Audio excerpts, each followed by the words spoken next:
Natin lang kilala mo eh. Oh. So different. Nakakita kami nitong black. Nakabili sila ng ng Gentle Monster na salamin. O syempre, diba, Gentle Monster. Sarap niya. Plus, very affordable lang. Yung ganito kalaki. Super candy sour, guys. Kung makita niyo yung ganitong packaging, ang sarap niya. Ay, alam niyo, niregaluhan ako ni Krisha na... Ang cute. Ay, meron pa pala ako. Ay, ang cute. Ito kay Skyler, medyo may kamahalan, guys. Welcome to our haul vlog! Welcome to our haul vlog! O, diba? Ilaban natin hanggang dito sa bahay. Diba, naka-hoodie jacket ako. Pero okay lang yan, guys, kasi bukas naman ako ng aircon. Hindi lang din talaga ako makamove on pa dun sa weather sa Korea at saka sa Hong Kong. Dahil sobrang lamig, guys. Ang sarap. Mapapasana all ka na lang. Sana ganun din dito sa ating sa Pinas. Pero, since nagbalik na nga tayo, it's time for our haul. Ano nga ba yung mga nabili namin at nakuha at mga kung anik-anik pa na galing sa Hong Kong, Korea, at Japan, at LA. O diba? 4. Makakaloka. Dahil nga si Krisha ay galing ng LA, meron din siyang mga dala na mga bigay para sa ate. Dahil naman si ate ay galing ng Japan, meron din siyang mga pasalubong para sa akin. At dahil ay punta tayo ng Hong Kong at Korea, ito na nga ipapakita na namin. So, first things first, ang pinakamalaki sa lahat at ang gamit na gamit sa lahat ay ang Linabel na kumat na nabili namin sa Hong Kong Disneyland. Disneyland. Duffy and Friends yan, ate. O, diba? Sa si Linabel lang kilala mo eh. Oh. So Duffy and Friends. Nakakita kami nitong blanket. Actually, si Krisha ang nakakita nitong blanket na to doon sa Hong Kong Disneyland. Kaya, kinuha niya para sa mga bata. Sakto daw kasi nga nagta-travel and magamit sa aeroplano. So, ang cute niya, guys. Kasi, pati ako tuloy, na-addict na ako sa Duffy and Friends na characters. Ito po siyang, etong babae na po to. Ito po siya sa doll size. Lalo pa kung mas malaki doon. So guys, etong mga haul natin is in no particular order. Pagpasensyahan nyo na kasi talagang inilagay ko lang siya dito. Ayan. Inilagay ko lang siya dito sa isang malaking recyclable bag. So halo-halo na to, guys. Sasabihin ko na lang sa inyo kung saan bansa siya galing. Okay. Next natin is ang aking mga makeup remover na pasalubong sa akin ni Ate Jean galing ng Japan.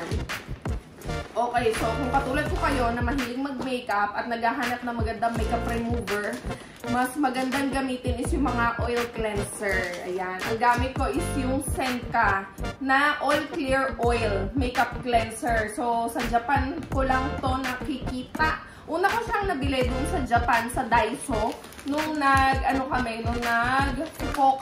Yan. Doon ko siya nakilala. And ever since, ang ganda ng effect niya sa skin ko. Kaya yan, nagpabili ako kay ate. And I didn't know na ang dami niyang binili para sa akin, guys. Kaya ate Jean, maraming salamat talaga. Bililhan niya pa ako ng mga refill size. Okay, ayan. So, meron tayong mga refill size. And yung main bottle natin. Tapos, I didn't know na meron din pala silang cleansing sheet. Ayan, all clear sheet na makeup remover. Ang ganda nito, guys. Hindi rin siya kamahalan. Kaya kung mapapadaan kayo doon sa Don Quixote, pwede kayong bumili nito. Senka yung brand niya. So, ayan. Next is, ano ba? Ito. Dahil wala ang may-ari, pakialaman na natin. Si Jet. Nakabili sila ng ng Gentle Monster na salamin. O syempre, diba? Gentle Monster po salamin naman yun. Doon sa Korea. Dinayo pa talaga namin to nung nasa may Gangnam area kami. Nag-bus kami papunta doon sa may flagship store nila. Ito yung nagustuhan ni Daddy Jet na design. Actually, ako yung pumili nito para sa kanya. Sabi ko, bagay ito sa'yo. And ayun nga, I was surprised na nung nag-check out na nagbabayad na sila. Ito nga yung kinuha niya. Habang kami ng mga bata ay nag-ikot-ikot at nagsusukat-sukat. Ayan. Ito yung binili ni Daddy na ito yung napili niya na salamin. Okay, ang ganda ng lagayan niya, guys. And share ko lang sa inyo may Gentle Monster dito sa atin sa Pilipinas. Nandun siya sa BGC area. Yung price nila is nasa 14 to 15, some are 16,000. So mas mura namin itong nakuha sa Korea kasi nasa ano lang to nasa 13K. And ayan, ang ganda. So sabi ko pwede ko din itong gamitin. So ayan, nakita ni Jet. Okay, so kung magustuhan nyo to, ang style niya is Ojo. Okay? So, speaking of that, i-share ko ulit sa inyo yung akin naman. So, I am wearing the palettes. Ang dalas tinatanong sa vlog, pag suot ko to, kung anong salamin daw to. So, yan. Pag nakita nyo yung tatlong tuldok na yan, ano to, Gentle Monster palettes yung style nung akin. So, ito yung gamit ko sa Hong Kong tsaka sa Korea and dun sa mga previous vlogs ko dito sa Pilipinas. Kasi, ang lakas niyang makasosyal guys. Ang ganda niya. Square type siya, pero it really fits my taste. And also, this is the same style ng sinuot ng Koreanang artista sa Crash Landing on You na hindi naman ako mahilig sa mga Koreans kaya hindi ko matandaan yung pangalan nila.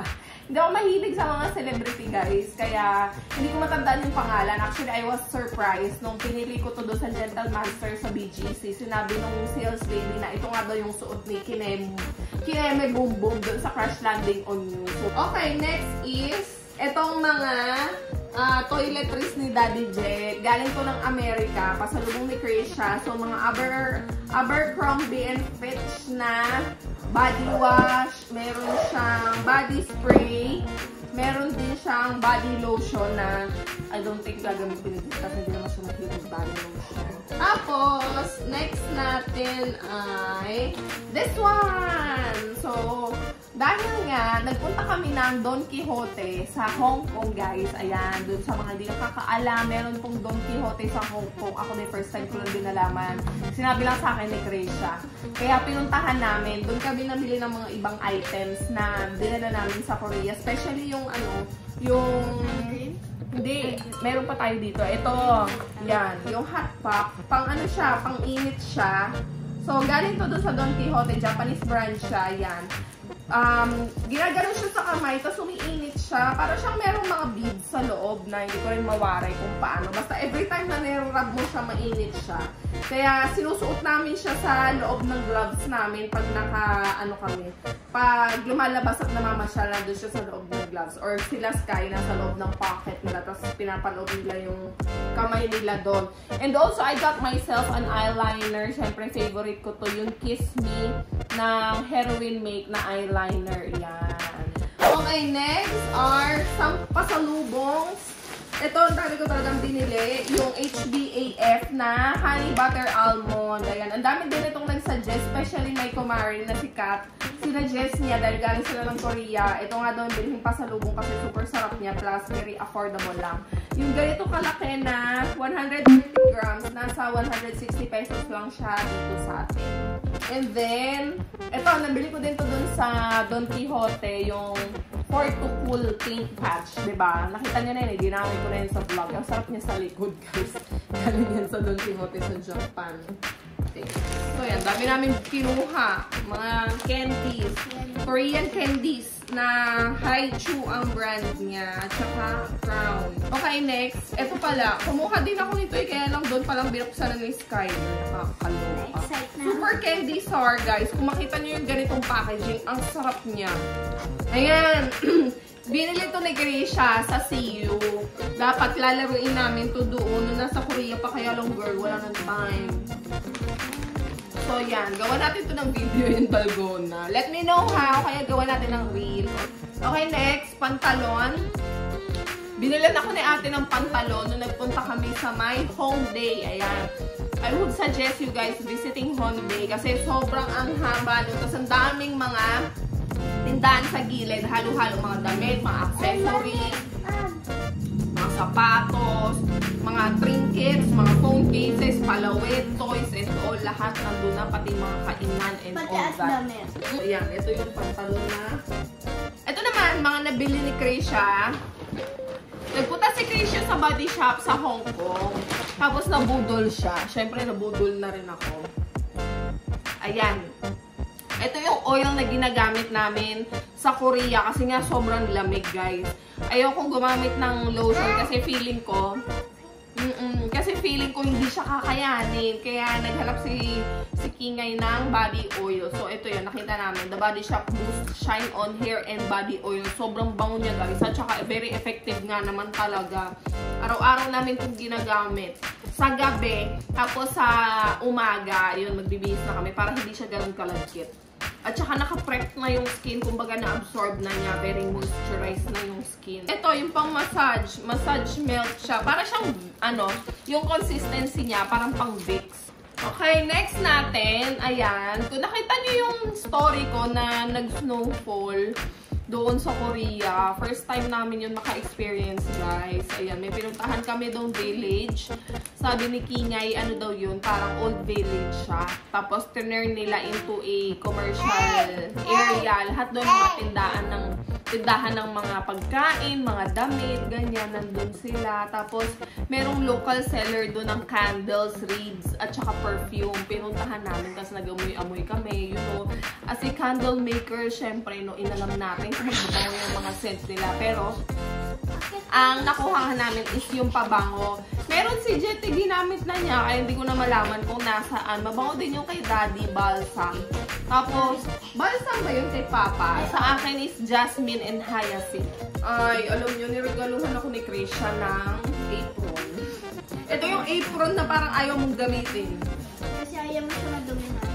Exactly. Ayaw mo siyang madumihan. Ayan. Pa-birthday sa akin ni Kingay. Nagulat ako. Bigla niyang inabot. Nung pagkatapos namin mag-ride sa Frozen. Inabot niya sa akin to. Sabi ko, girl! Ang hirap naman itong gamitin pangluto kasi ang ganda. Tapos makikita mo, mamamansyan lang ng mantika. Ang cute niya. Apron siya, guys. So, ayan. May tag pa to. Ito ay nasa 229 Hong Kong dollars. Kayo na mag-compute kung magkano. Ito ang cute niya. Thank you so much again, Kingay. Para sa amin dalawa ni Mami, Linabelle. Cute na? Naka-sale kasi yung mga t-shirts nila doon. Para pag bumili ka ng 3 piraso, ganito na lang yung presyo niya. Hindi ko na masyadong matandaan. So, yan. Ang original price niya is 179 Hong Kong dollars. Pag 3, mas cheaper. Kaya 3 yung kinuha ni Kingay. 2 sa kanya, isa sa amin ni Sky. Share na lang kami kasi yung Linabelle siya. Ang cute. Mga laruan-laruan. Ay, nako, ito yun. Ito yung pagod na kami ng kalalakad doon sa Go to Mall. Mahanap lang yung ganito. Ikaw magkwento niyan, Zay. Ako, kasi nung una, kasi meron ako nakita doon sa may village na minention niya ni Mami na ganito, pero white. Tapos sabi ni Mami, may mahal na din. Mahal do. Ito parang nasa, 400 o 500 pesos yata. Ang cute. Dali, next! Ano pa meron tayo dyan? Ito, pinaka-excited ako. Ay! Ayan. Oh, di ba? Si Skyler. Nabudol niya si Ate Krisha niya ng Linabelle outfit. Can I open it? Sige, open mo na. Linabelle outfit. Nabudol niya si Ate Krisha. Ay, meron pa pala ako. Hong Kong Budol. 7-Eleven Hong Kong Budol. Siyempre, no? Inhaler. Pero alam nyo, hindi siya kasing bango ng mga inhaler natin dito sa Pilipinas. Siyempre, no, yung Vicks na inhaler at saka yung Katingko na inhaler. Ito, super mild lang niya, guys. Magkakatingko na lang ako mag-Vicks actually. Pero siyempre, no, as a curious person, tinry natin. Okay na din naman. Ginamit ko siya doon habang nasa aeroplano. May orlok na ako. Tapos, ano pa ba kung meron dito? Linabelle pouch na hindi ko alam kung ano mailalagay mo. Parang barya lang naman mailalagay mo dito. Kahit nga cellphone hindi kasha. Pero syempre, as a budol, Oppo cars. Meron sa Skyler niyan. O, Linabelle, mukha ka ng cat. Cat ba siya? Hindi. Fox? Fox. Ay, ito pala guys, ang cute! dahil si Cloudy ay mahilig sa Skibidi at for sure yung mga kids nyo din mahilig sa Skibidi, nagulat kami kasi meron pala silang laruan doon sa Myeongdong area sa Korea. Yung Skibidi din doon. Cameraman yata to. Cameraman ba to? Cameraman. Cameraman. Nabili namin doon sa Myeongdong. Tapos, si Shelly May. Ito yung suot ni Skyler doon sa Hong Kong Disneyland. Yan, si Shelly May na bag-bag. Bag-bag din. Siyempre, alam niyo na, pag nag-ikot kayo sa Disneyland, diba, uso yung mga ganyan. Maraming mga burloloy sa katawan. Ito, binilhan din ni Krisha. Si Cloudy ng magnetic stitch. Ilalagay siya sa ganyan. Yeah! Siyempre, no, pag nag-iikot-ikot ka sa Disneyland, pag wala kang mga sabit-sabit at mga burloloy sa katawan, parang ang boring. Lina Bell. Ang cute, guys. Pero alam nyo, ang sakit din sa ulong ko like tayo kasi ang dami. Tapos, alam nyo na, medyo may kamahalan din. Wow! Tapos, ito yung pailaw na Frozen. Ito yung sinuot ni Cloudy doon sa Disneyland na may naman binitawan din. Kakaloka. Yeah! Ilaw siya. So, kayo na lang ang convert, guys. Kung meron si Sky, syempre, meron din si... Ay, kung meron si Cloudy, syempre, meron din si Sky. Kay Sky ay yung Duffy and Friends. Tapos, headband. Headband na Duffy and Friends, 239 Hong Kong dollars. Grabe. Grabidad. Para yan lang, guys. Pero syempre, dahil budol. Thank you, Ate Krisha. Thank you, Ate Krisha. Wow, cute. Tapos, ito yung akin. Yung akin, customizable, guys. Bibilhin ng hiwalay yung pinaka-headband. Tapos, kuha ka din ng mga characters. So, ako ang kinuha ko lang, syempre, yung kilala ko lang. Tsaka yung gusto ko lang, si Lina Bell, si Stella Lu, at saka si Shelly May. So, ayan guys. Tapos ito pala, ang cute. O, dali, o. Speaking of mga, mga trinkets, syempre, nung nabudol kami ni Skyler ng mga itlog-itlog na may laman sa loob. Yan. O, diba? Si cinnamon roll. And speaking of mga itlog-itlog, meron nga din akong biniling mga itlog at ang nakuha namin ay cinnamon roll at saka si Kuromi. Ayan, ginawa ko na siyang keychain sa bag ko. Ang cute niya. Nadumihan na niya. Wala ko ano ba't ang dumi na niya? Nadumihan na yan eh. Ayan. Ang cute guys. O Kuromi tsaka cinnamon roll. Yung mga palawit kasi dito sa atin, para-parehas na lang. Mga nakita mo sa Divisoria tsaka naka sa Shopee. Halos ganun din. Tapos nung nakita namin to, isa lang talaga ang binili ni Sky nung una. Ito lang. Tapos nakita ko, ang ganda. Pulidong-pulido yung ano niya, yung design niya, yung itsura niya. Tapos, unique kasi wala dito sa Pilipinas. Kaya sabi ko, sige, bibili pa tayo. Dapat nga, bibili pa kami ng mas marami. Kaya nang wala na girl, wala ng toy. And, eto, mga candies. Hindi ko alam bakit nasa Korea ko, may G-candy yung kinuha ko. Meron naman dito sa Pilipinas at saka Ghana. Tapos, ano pa ba? Last but not the least is our phone cases. Hindi ko makuha yung akin kasi nakasuot eh. Pakita na lang muna natin yung kay Sky. Ang cute. Ito kay Skyler, medyo may kamahalan guys. Actually, ang tagal namin naghahanap kasi yung phone niya is lumang version na. iPhone. Ano ba itong iPhone? iPhone 11. Hindi ah. Kaya hirap na hirap kami maghanap guys actually. Hirap na hirap kami maghanap ng phone case kasi ito pala yung phone niya is XS Max. So, older version na talaga. Ang kasama niya, kasama niya itong keychain. Tapos may holder siyang kasama kaya lang pinalitan ni Sky. Nilagay niya tong ano na to, hawakan na to. Anong tawag dito? Phone charm siguro. Cute siya. Itong phone charm mura lang. Nasa 2,300 won. Cute niya kasi nakasilip this is it. Mura yung phone charm nila. Nabili ko sa Myeongdong. Yung phone case sa Main Hongdae. Ito, hindi ito nabili sa Shopee. Shopee lang. Yun lang. And that's it, guys. Yan na yung mga haul natin. Sana nag-enjoy kayo. Mabudol din sana kayo kung pupunta kayo doon. And ayun lang, guys. Thank you so much for watching. Sana nag-enjoy kayo sa video na to. Bye!